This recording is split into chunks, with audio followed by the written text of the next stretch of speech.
இன்னைக்கு சோறுட்டி கிழிக்கலாம், வழக்கு போடலாம், விடிய விடிய என் பிள்ளைகளை சிறையில் வைக்கலாம். உங்களையெல்லாம் நான் குறித்து வைத்திருக்கிறேன். ஒரு தாள் போட்டு, ஒரு ஏடு போட்டு. நான் பல பேரை அன்போடு வேண்டுகிறேன், என்னிடத்தில் அதிகாரம் வருவதற்கு முன்பு நீங்கள் இறந்து போகிறீர்கள். இல்லை என்றால் உங்களை கொன்று அந்த கொலைப்பழியை நான் ஏற்க வேண்டியது வரும். இறந்து போயிருங்க. இது அன்பான வேண்டும். செத்து போயிருங்க. நாங்கள் எல்லாரும் செத்துட்டாலும் பரவாயில்ல, என் பிள்ளை, என் மூத்த மகன், என் தலைவன் பிரபாகரனை காப்பாற்றி வச்சிருங்க. எப்படிப்பட்ட தாய்களை உருவாக்கிட்டான் பாருங்க, எப்படிப்பட்ட தாய்மார்கள். அப்பா, இந்த இனத்தில் பிறந்ததற்கு நீ பெருமையோடு வாழ்ந்து செத்துப்போ. தூர இருந்து பாக்குறான் ஒருத்தன் தரையில சோறு படுத்துன்னு. எதுக்கு? பிடித்த நடிகனின் படம் ஓடணுமா? ஓடலைன்னா செத்து போவான். செத்துருக்கான். ஜெயலலிதா செத்ததுக்கு செத்திருக்கிறான். ஜெயலலிதா செத்து போவாரோ என்று செத்திருக்கிறான். கருணாநிதி செத்து போவாரோ என்று செத்திருக்கிறான். கருணாநிதி செத்ததுக்கு செத்திருக்கிறான். எம்ஜிஆர் செத்து போவாரோ என்று செத்திருக்கிறான். எம்ஜிஆர் செத்ததுக்கு செத்திருக்கிறான். இந்திரா காந்தி இறந்து போனார். இந்திரா காந்தி எனக்கு பெரிய தவச்சின தவ கிடையாது. ஆனா இந்திரா காந்தி இறந்ததற்கு 19 பேர் இறந்திருக்கிறான். அன்பிற்குரிய மக்களே, பெரும் துயரம். 19 பேரும் தமிழர். நடிகன் நான் ஆண்டால் ரசிகன் மந்திரி ஆயிடுவான். அதான் நடக்கும். அப்புறம் ராஜேந்திர பாலாஜி மாதிரியும் ஐயா செல்லூர் ராஜு மாதிரியும் வந்து செல்லூர் ராஜை மிஞ்சுகிற விஞ்ஞானி எல்லாமே இருக்கிறார். என்னடா பண்ணலாம்னா ஏதாவது ஒரு யுக்தி பண்ணுவோம்னு எல்லாரும் எனக்கு அறிவுரை. ஏதாவது பண்ணி மேல வந்துருங்க, ஏதாவது பண்ணி ஒண்ணு சொல்ல. வீட்டுக்கு வீடு ஒரு இலவசமா கார். இந்த தேர்தல் அறிவிக்க போறேன், வீட்டுக்கு வீடு இலவசமா ஒரு கார். ஆட்சியமா கார் தர்றான், கார் தர்றான், கார் தர்றான், கார் தர்றான்னு என்ன ஓட்டு போட்டு வெளில விட்டுருவான். அமைச்சர்கள் எல்லாம் போறோம் ஒவ்வொரு வீடா, கையில சின்னதா ஒரு படம் இருக்கு. கார் தானம்மா, கார் இந்தாங்கம்மா. இவர் தான்மா உலகத்திலே பெரிய காரு, அண்ணல் அம்பேத்கர். இவரை மாட்டுங்கம்மா. நீ செய்யறனா இல்லையான்னு பாரு. இது செய்வேன், கட்டாயம் செய்வேன். ஐயா எம்ஆர் ராதா பேசுறது கேள்றா. நீங்க முதலமைச்சரானா என்ன செய்வீன்? இந்த கேள்வி கேட்ட உடனே தூக்கல போடுவேன்றாரா. நடிகர்கள் நாங்கள் கூத்தாடிகள், உங்களை மகிழ்விக்க வந்தவர்கள். நீங்க கொடுக்கிற காசுல சொகுசா வாழ்ந்து கொண்டிருக்கிறோம். பாத்தீங்களா, கைதட்டினா போங்கிறார். அருகில் இருக்கிற கேரளாவை பார்த்து கத்துக்க. மம்முட்டி மோகன்லாலை விட பெரிய நடிகை இங்க இருக்கானா? இருக்கானா? பிரேம் நசீர் 500 படம் நடிச்சு அந்த கேரள மக்களினுடைய இதயம் முழுக்க நிறைந்திருந்த ஒரு முதன்மை நடிகர். அதே பிரேம் நசீர் தனியாக ஒரு மாநாடு போடுறார். ரசிகர்கள் எல்லாம் கூப்பிடுறாரு. கூப்பிட்டு எல்லாரையும் கூப்பிட்டு உட்கார வச்சுட்டு நான் கட்சி ஆரம்பிக்க போறேன்றார். கூட்டத்துல இருந்து 4-5 பேர் செருப்பை எடுத்து வீசிடுறான். செருப்பால எரிஞ்சிடறான், இறங்கி போயிடுறாரு. அதோட முடிஞ்சு. இது வரைக்கும் கேரளாவில் எந்த நடிகனுக்கும் கட்சி ஆரம்பிக்கணும்னு என்ன வரல. ஒருத்தன் எழுதுறானே, ராணுவ வீரன் நாட்டை பாதுகாக்கிற பணியில் இருந்த ராணுவ வீரன் ஓய்வு பெற்றால் வாயில் காவலன் ஆகிறான், வாட்ச்மேன் ஆகிறான். ஆனால் நடிகன் ஓய்வு பெற்றால் முதலமைச்சர் ஆகிறான். என்னடா இது கொடுமைன்றான். அவர் வருவாரு, அவர் அமெரிக்க மாப்பிள்ள, டாக்டர், இன்ஜினியர் எல்லாம் கிடையாது, ஸ்ட்ரைட் ஹீரோ தான் அவர் வருவாரு. அவர் சீஃப் மினிஸ்டர் நீங்க ஆக்கிடணும். I am waiting. நாங்களும் எல்லாரையும் பார்க்க இருக்கோம்ல. ஸ்டாலினை பார்க்க இருக்கோம், உதயநிதி ஸ்டாலினை பார்க்க இருக்கோம், எல்லாரையும் பார்க்க இருக்கோம். ஏய், உங்க கொடுமைகளை எல்லாம் ஒழிக்காமடா நாங்க போயிடுவோம். சீம்பான் சினிமாவில் இருந்தா வந்தாம்பா. நான் ரசிகர்களை சந்திக்கல ராஜா. நான் கமலஹாசன் போல, விஜயகாந்த் போல, ரஜினிகாந்த் போல, விஜய் போல ரசிகர்களை சந்திக்கல ராஜா. நான் மக்களை சந்திச்சேன். திராவிட முன்னேற்ற கழகம்ங்கிற கட்சி நல்ல கட்சி. அதுல இருக்கிற பூரா நம்மாலு. அத்தனை இன உணர்வு மாணவன் கொண்ட தமிழ் பிள்ளைகளை, தமிழ் மக்களை அடமான வைத்தவர் கருணாநிதி. அவரும் அவர் குடும்பமும் எடுத்த தனிப்பட்ட முடிவு நம் இனச்சாவு. இவன் பிரபாகரனை தீவிரவாதி என்கிறான், ரஜினிகாந்தை தலைவன் என்கிறான். பிடித்த நடிகர்களுக்கு கைதட்டிய கூட்டத்தை திருப்பி பிரபாகரன் என்ற பெருந்தலைவனின் பக்கம் திருப்பிட்டங்கிற பெருமை எனக்கு. ஒரு திருமண விழாவில் குதிரை மீது மாப்பிள்ளை இருக்கிறார். எல்லோரும் கூடி கூடி நின்று படம் எடுக்கிறார்கள், கூடி கூடி நின்று பார்க்கிறார்கள். அந்த குதிரை நினைக்கிறது, தன்னைத்தான் எல்லோரும் பார்க்கிறார்கள், தன்னைத்தான் எல்லோரும் படம் எடுக்கிறார்கள் என்று. திருமணம் முடிந்து விட்டது. குதிரைக்காரன் தெருவில் நின்று தேநீர் குடித்துக் கொண்டிருக்கிறான். குதிரை நிற்கிறது. தெருவில் போற எவனும் குதிரையை ஏறிட்டு பார்க்கவில்லை. குதிரை நினைத்ததே தன்னைத்தான் எல்லோரும் பார்த்தார்கள் என்று. அது தவறு. குதிரை மேலிருந்த மாப்பிள்ளையைத்தான் எல்லோரும் பார்த்தார்கள். சீமானுக்காக இவ்வளவு பேர் கூடவில்லை. சீமானின் பிள்ளைகள், தம்பிகள், தங்கைகள் பேசுவதற்காக இவ்வளவு பேர் கூடவில்லை. சீமான் ஏற்றுக்கொண்டிருக்கிற ஒப்பற்ற தலைவன், உயர்ந்த தலைவன் பிரபாகரன் என்ற பெருமரவனுக்காக இந்த மக்கள் கூடியிருக்கிறார். அந்த புரிதல், அந்த தெளிவு, அந்த அறிவு எங்கள் எல்லோருக்கும் உண்டு. நீ எந்த மனிதனை, எந்த ஒரு மகனை பயங்கரவாதி, தீவிரவாதி என்று சொல்லி அடக்க ஒடுக்க நினைக்கிறாயோ, அந்த மகனை, அந்த தலைவனை வைத்து தமிழ் தேசிய மக்கள் நாங்கள் எழுச்சியுறுவோம்.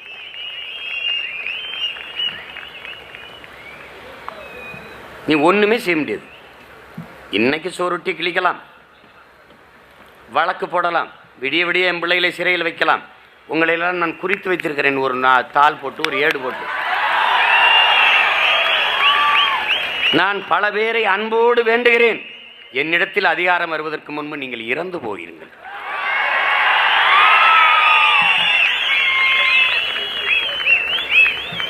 இல்லை என்றால் உங்களை கொன்று அந்த கொலைப்பழியை நான் ஏற்க வேண்டியது வரும். இறந்து போய்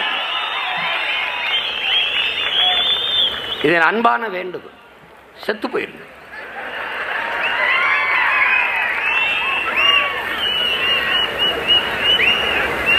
காக்கி சட்டைக்கு உள்ளும் தமிழன் ரத்தம் இருக்கு.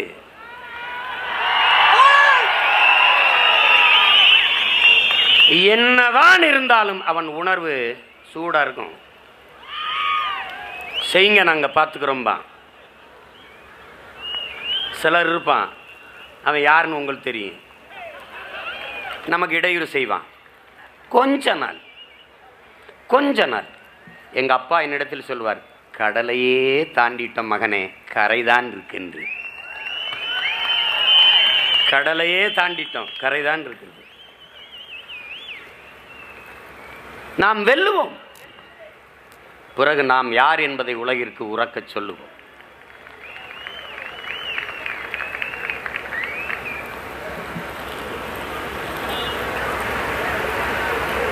உங்களை பெற்ற தாய் உங்களை சுமப்பது 10 மாதம்தான். ஆனால் உங்கள் வாழ்நாள் முழுக்க உங்களை சுமப்பது பூமி தாய்.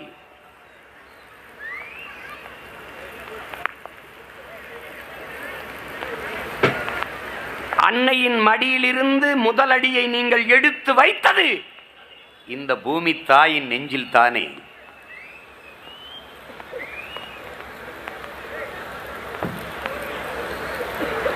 இறந்த பிறகு புதைத்தோ அல்லது எரிந்தோ சாம்பலாவதும் அவள் மடியில் தானே. எனவே அன்பிற்குரிய மக்களே, நீங்கள் உங்கள் தாய் நிலத்தை இழந்தீர்கள் என்றால் பலத்தை இழப்பீர்கள். பலத்தை இழந்தீர்கள் என்றால் நிலத்தை இழப்பீர்கள். நிலத்தை இழந்தீர்கள் என்றால் இனத்தை இழப்பீர்கள். எனவே அன்பான மக்களே, உங்கள் தாய் நிலத்தை பேரன்பு கொண்டு நேசித்து நில்லுங்கள் என்று ஈழத்து பாவேந்தன் புதுவை ரத்தினதுரை பாடிய பாக்களுக்கேற்ப தாய் நிலத்தை நேசித்து அதன் விடுதலைக்காக போராடி இன்னுயிரை இந்த மறவர்கள்தான் நமது மாவீரர்கள் என்பதை நீங்கள் நினைவில் கொள்ள வேண்டும். புறப்பொருள் வெண்பா மாலை பாடுகிறது, கொடையில் சிறந்த கொடை எது? கொடையில் சிறந்த கொடை ஒருவன் கேட்டபோது கொடுப்பது. அது கொடைதான், ஆனால் சிறந்த கொடை அல்ல. ஏன்? கேட்கும் போது ஒருவன் தன் தன்மானத்தை இழந்து விடுகிறான். எனக்கு பசிக்குது, சாப்பிட பணம் கொடுங்கள் என்று கேட்கிற போது அவன் தன்மானத்தை இழந்து விடுகிறான். எனவே அது சிறந்த கொடை அல்ல. கேட்காமலே ஒருவன் கேட்காமலே கொடுக்கிற கொடை சிறந்த கொடைதான், ஆனால் அதுவும் ஆக சிறந்த கொடை அல்ல. பிறகு எது சிறந்த கொடை? கேட்கும் திறனற்ற உயிர்களுக்கு கொடுக்கிற கொடைதான் ஆக சிறந்த கொடை. அதனால் கடையலு வள்ளல்களில் ஆக சிறந்த கொடை வள்ளல்கள் பாரியும் பேகனும் தான். கேட்காத முல்லை கொடிக்கு தேரை நிறுத்திய பாரியும் கேட்கும் திறனற்ற மயிலுக்கு போர்வையை கொடுத்த பேகனும் தான் ஆக சிறந்த கொடை வள்ளல்கள் என்று எழுதியிருக்கிறது. இது நம் முன்னவர்களின் பெருமை. ஆனால் பிறருக்கு தேரை நிறுத்துவதும் போர்வையை கொடுப்பதும் அல்ல கொடை. அதை தாண்டிய கொடை தன் உடன் பிறந்தவர்கள், தன் இன சொந்தங்கள் வாழ்வதற்காக தன் உயிரை கொடுத்தவனே ஆகச் சிறந்த கொடைவள்ளல் என்பதை உலகத்தமிழ் பேரின மக்கள் புரிந்து கொள்ள வேண்டும். வள்ளல்கள் வரிசையில் இவர்கள் இடம்பெற மாட்டார்கள். இவர்கள் அவர்களை விட ஆகச் சிறந்தவர்கள்.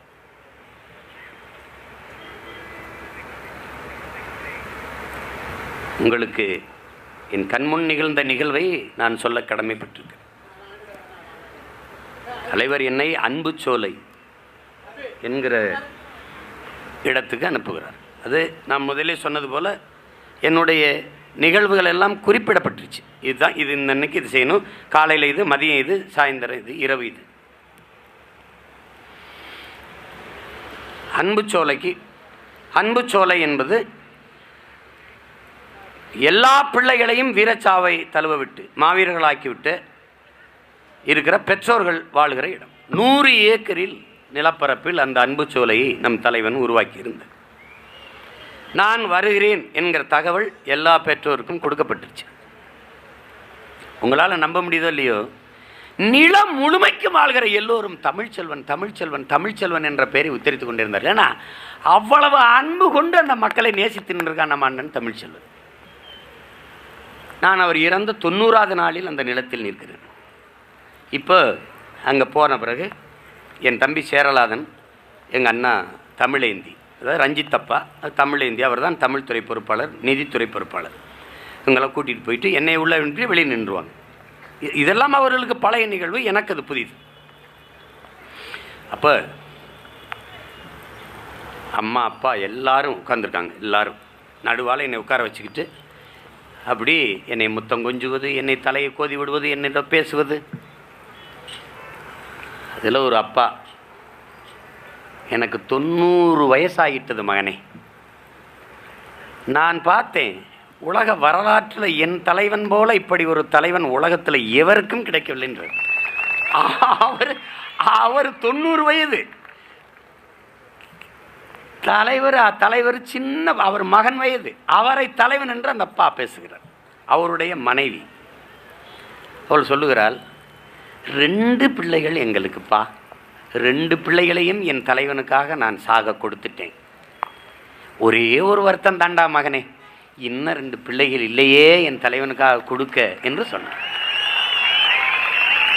எப்படி அதாவது நீங்க எப்படி நினைக்கிறீங்களோ அந்த இடத்துல ஒரு மகன் தனியாக இவ்வளவு இந்த சூழலில் உட்கார்ந்து இருக்கிற என் மனநிலையை நீங்கள் கொஞ்சம் சிந்திச்சு பார்க்கணும். நான் என்னவாக இருந்திருப்பேன்னு பாருங்க.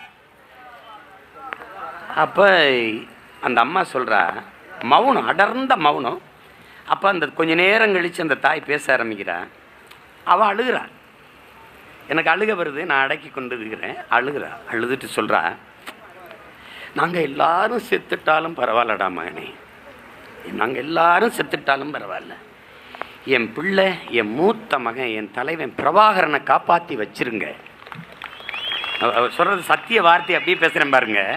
காப்பாற்றி வச்சிருங்க, நாங்கள் எல்லாரும் இல்லைனாலும் பரவாயில்ல, அவன் நட்டு வச்ச பனை மரமும் தேக்கு மரமும் காலடிபட்ட இடத்தில் முளைத்த புல்லும் பூண்டும் புலியாக மாறி இந்த மண்ணின் விடுதலைக்கு போராடும் என்று சொல்றார். எப்படிப்பட்ட தாய்களை உருவாக்கிட்டான் பாருங்க, எப்படிப்பட்ட தாய்மார்களை. அப்பா, இந்த இனத்தில் பிறந்ததற்கு நீ பெருமையோடு வாழ்ந்து செத்துப்போ. கொஞ்சம் வருத்தம் இருக்கும், வலிக்கும்.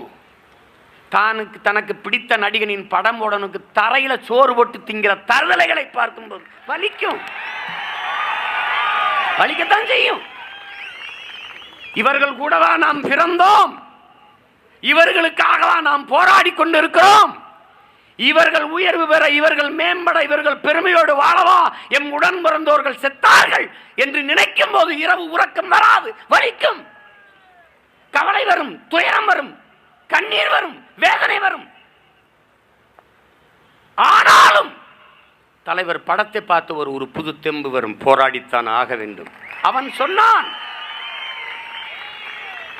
நாம் வரலாறு பேசுகிறோம், மொழி பெருமை பேசுகிறோம். உலகத்தில் எல்லோரும் அவனவன் தாய்மொழியில் பேசுகிறீர்கள், நாங்கள் உங்கள் தாய்மொழியின் மொழியில் உங்கள் மொழியின் தாய்மொழியில் பேசிக் கொண்டிருக்கிறோம் என்று நாங்கள் பேசுகிறோம். எம்மின வரலாறு உலகத்தின் மிகவும் பெருமை மிக்கது. பேசுகிறோம். ஒரு பண்பட்ட இனம், நாகரிகத்து முன் தோன்றிய நாகரிகம் பெற்ற இனம் வீதிக்கு வராது, போர்க்குணமற்று போகும். எதுக்குப்பா பிரச்சனைப்பா? நல்லா படித்தவன் வீதிக்கு வர மாட்டான், ஏன்னா பண்பட்டுட்டான். அதெல்லாம் நாகரிகம். அப்படிதான் அந்த தமிழ் சமூகம் செத்து போச்சு. நாங்கள் பெருமை பேசி கொண்டிருக்கோம் என் இனத்தின் பெருமையை. தூர இருந்து பார்க்குறான் ஒருத்தன் தரையில் சோறு போட்டு தின்னுக்கிட்டு இருக்கான். எதுக்கு? பிடித்த நடிகனின் படம் ஓடணுமா? ஓடலைன்னா செத்து போவான். செத்துருக்கான். ஜெயலலிதா செத்ததுக்கு செத்திருக்கிறான். ஜெயலலிதா செத்து போவாரோ என்று செத்திருக்கிறான். கருணாநிதி செத்து போவாரோ என்று செத்திருக்கிறான். கருணாநிதி செத்ததுக்கு செத்திருக்கிறான். எம்ஜிஆர் செத்து போவாரோ என்று செத்திருக்கிறான். எம்ஜிஆர் செத்ததுக்கு செத்திருக்கிறான். இந்திரா காந்தி இறந்து போனார். இந்திரா காந்தி எனக்கு பெரிய தவச்சின்ன தவ கிடையாது. ஆனா இந்திரா காந்தி இறந்ததற்கு 19 பேர் இறந்திருக்கிறான். என் அன்பிற்குரிய மக்களே, பெரும் துயரம். 19 பேரும் தமிழர். யார் இதை எழுதுகிறா? காப்பா ரவாணன். தமிழன் ஏன் அடிமையானான்? பலகீனமான மனநிலை கொண்டவன் தமிழன். இந்த இனத்தில்தான் பலமான மனநிலை கொண்ட பிரபாகரன் பிறந்திருக்கிறான் என்பதை நீ புரிந்து. எனக்கு ஒரு பெருமை உண்டு. பிடித்த நடிகர்களுக்கு கைதட்டிய கூட்டத்தை திருப்பி பிரபாகரன் என்ற பெருந்தலைவனின் பக்கம் திருப்பிட்டங்கிற பெருமை எனக்கு உண்டு. நாங்கள் பேசிக் கொண்டிருக்கிறோம், நானும் என் பிள்ளைகளும் பேசிக் கொண்டிருக்கிறோம் இனப்பெருமை. தூர இருந்து பார்ப்பான். ஏன்னா அந்த ஆள் பேசிட்டு இருக்கான் பெருமை, தமிழர்கள் நாங்கள்ன்றா. தரையில் சோறப்பட்டு தின்னுக்கிட்டு இருக்கான். நாகரிகம் கிடையாது ஒரு கூட்டம் பொறுக்கு. நாளைக்கு நாடு அவர்கள்ட்ட தான் போகுது. நடிகன் நான் ஆண்டால் ரசிகன் மந்திரி ஆயிடுவான். அதான் நடக்கும். அப்புறம் ராஜேந்திர பாலாஜி மாதிரியும் ஐயா செல்லூர் ராஜு மாதிரியும் வந்து உட்காந்து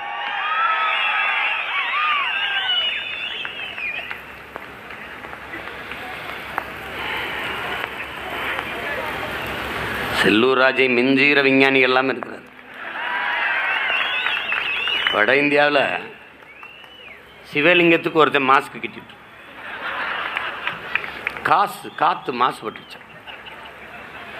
நான் தான் சொல்லிட்டேன்டா, நீங்களாம் செத்து போறியே, இந்தியா விற்று விட்டாங்கன்னு நான் பல தடவை சொன்னேன். எவனும் கேட்கல. இப்போ வந்து இந்த ஏர் இந்தியாவை விற்கிறதையும் இந்த பாரத் பெட்ரோலியத்தை விற்கிறதையும் நீங்கள் 10 வருஷமாக பேசிட்டேன். ஏற்கனவே விற்றுட்டான் அவன். இந்தியாவே விற்றுட்டான். காங்கிரஸுக்கும் பாரதிய ஜனதாவுக்கும் ஒரே ஒரு போட்டி தான், ஒன்லி ஒன் காம்படிஷன். என்னது? இந்தியாவை விற்றுட்டு சீக்கிரம் கல்லா கட்டுறது யார்? வெளியில் வரும்போது டெவலப், எம்ப்ளாய்மெண்ட் இதெல்லாம் பேசிட்டு இருப்பான். நீ நம்பிக்கிட்டு தெரிய வேண்டியதுதான். நான் பல தடவை சொல்லிட்டேன் ராஜா, நாங்கள் கருது அறுத்த பிறகு வயலில் மாட்டை மேய்ச்சலுக்கு விடுவோம். ஏன்னா கருதுக்கு இடையில் நெல்லுக்கு இடையில் முளைச்சிருக்கிறதுக்குல புல் பூண்டு திங்கிட்டும்னு நடு வயலில் முளைக்குச்சி அடிச்சிருவோம் ராஜா. நடு வயலில் முளைக்குச்சி அடிச்சிருவோம். பெரிய வடம் மாதிரி கயிறை விட்டுருவோம். அவர் என்ன பண்ணுவார்? மாடு வரப்பு முழுக்க சுற்றி எல்லா பக்கம் மேய்ஞ்சிட்டு எங்கே முளைக்குச்சி இருக்கோ அங்கே வந்து படுத்துவார். நீ என்ன வேணாலும் சுற்றி வா ராஜா, உன் முளைக்குச்சி என்கிட்ட தான் இருக்கு. நீ தப்பிக்கவே முடியாது. எங்களை விட்டால் உங்களுக்கு நாதியே கிடையாது. ஏனால் எங்களை போல பேரன்பு கொண்டு இந்த மண்ணை, இந்த மக்களை, இந்த நிலத்தை, வளத்தை, இந்த காட்டை, இந்த மலையை, இந்த ஆறை, இந்த அருவியை, இந்த பூச்சிகளை, இந்த வண்டுவை, இந்த புழுவை நேசிக்க ஒரு மகனும் உலகத்திலே கிடையாது. சும்மா பேசுவான். நான் கூட ஒரு இது பண்ண போகிறேன். நானும் என் தம்பி மருத்துவர் சிவாவும் பேசிகிட்டு இருந்தோம். என்னடா பண்ணலான்னா, ஏதாவது ஒரு யுக்தி பண்ணுவோம்னு எல்லாரும் எனக்கு அறிவுரை. ஏதாவது பண்ணி மேலே வந்துருங்க, ஏதாவது பண்ணி ஒன்று சொல்லலாம். வீட்டுக்கு வீடு ஒரு இலவசமாக கார்றா. இந்த தேர்தலை அறிவிக்க போகிறேன். வீட்டுக்கு வீடு இலவசமாக ஒரு கார். சீமான் கார் தர்றான்னு என்னை ஓட்டு போட்டு வெளில விட்டுருவான். நான் முதலமைச்சர் ஆனவொடனே கார் வரப்போகுதுன்னு காத்திருப்பான். அப்போ நான் என்ன பண்ணுவேன்? கார் வருகிறது, கார் கொடுக்கும் திட்டம், அரசு விழா எல்லாம் அறிவிச்சிட்டோம். அமைச்சர்கள்லாம் போகிறோம் ஒவ்வொரு வீடாக. போனோடனே கார் இல்லை, கையில் சின்னதாக ஒரு படம் இருக்குது. அது பிரிடா, கார் தானம்மா, கார் இந்தாங்கம்மா, இவர் தாம்மா உலகத்திலே பெரிய காரு, அண்ணல் அம்பேத்கர், இவரை மாட்டுங்கம்மா.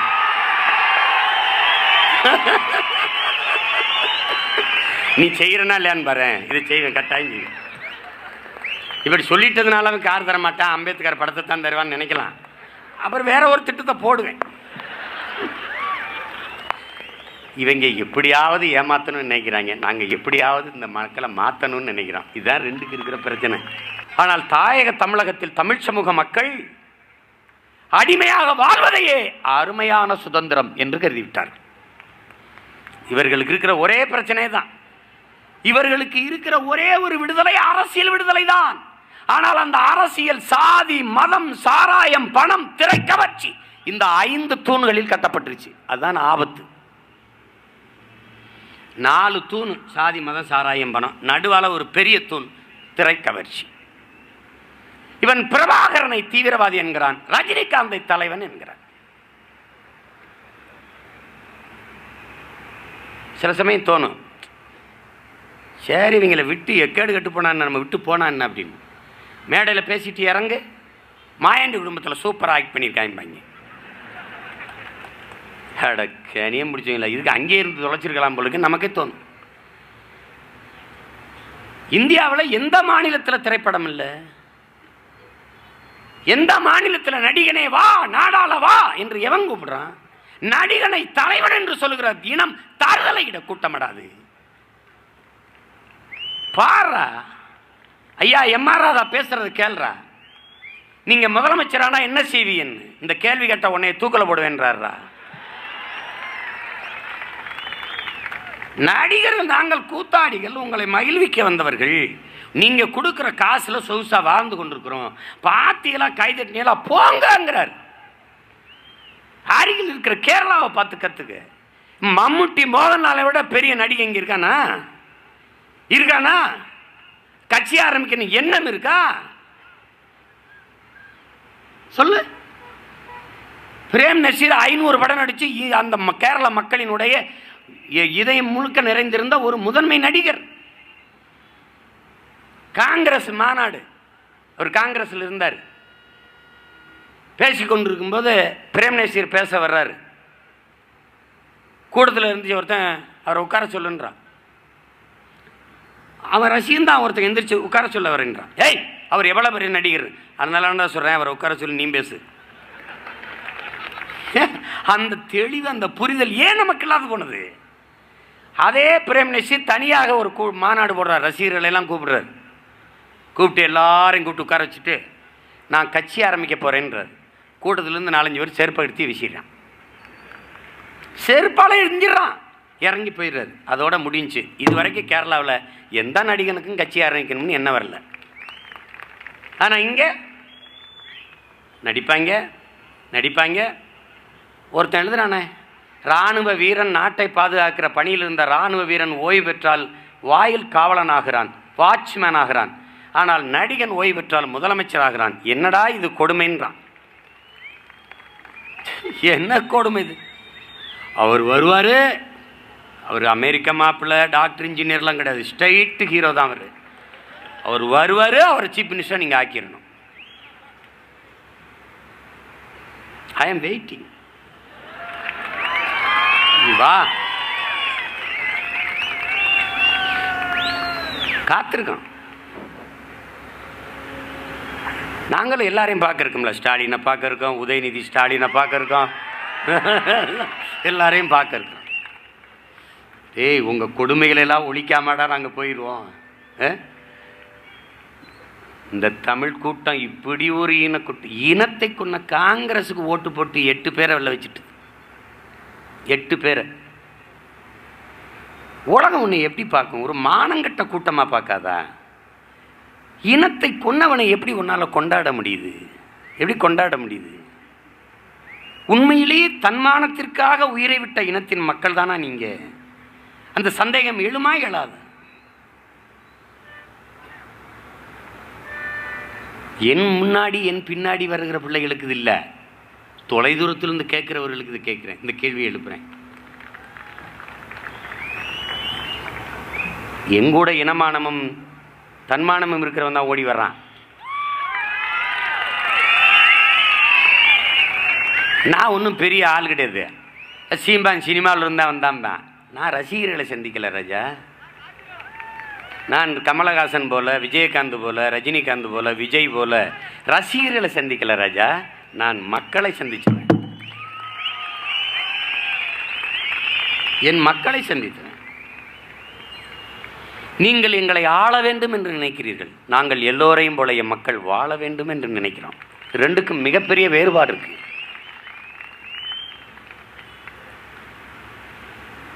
எங்கள் தலைவன் எங்களுக்கு கற்பிச்சிருக்கிறான்.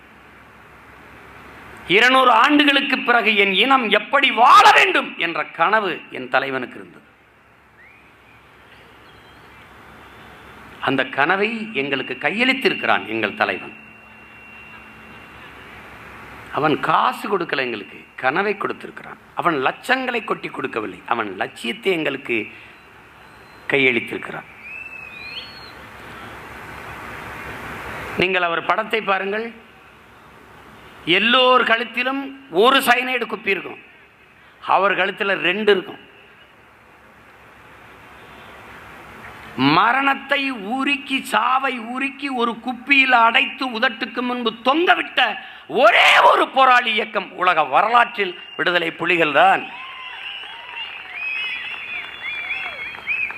மரணம் எங்களை பலகீனப்படுத்துமானால் அந்த மரணத்தை நாங்கள் மகிழ்வோடு முத்தவிடுமோ என்று தொங்கவிட்டேன்.